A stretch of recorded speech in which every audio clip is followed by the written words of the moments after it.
Vous avez aidé des âmes à partir? À cette époque-là, j'avais pas cette reliance-là et c'était pas, pour moi, c'était pas assez clair. Ça s'est développé après. Par contre, je me suis rendu compte que parfois, dans la chambre, je chantonnais. En fait, et c'est après que je me suis rendu compte que j'élevais les vibrations de certaines chambres. Pas du tout à l'époque dans l'intérêt de me dire je vais les aider à s'élever. Enfin, pour moi, il y a du respect à avoir. Chaque âme et chaque humain a son rythme. Moi, je suis persuadée que dans une certaine mesure, la personne, elle choisit le moment où elle s'en va quand elle est en soins palliatifs comme ça.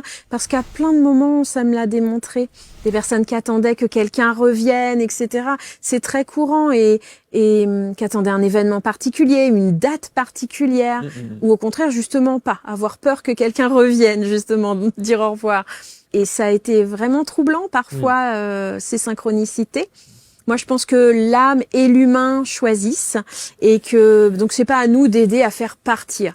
Par contre, effectivement, je me suis rendu compte que j'élevais souvent les vibrations des pièces.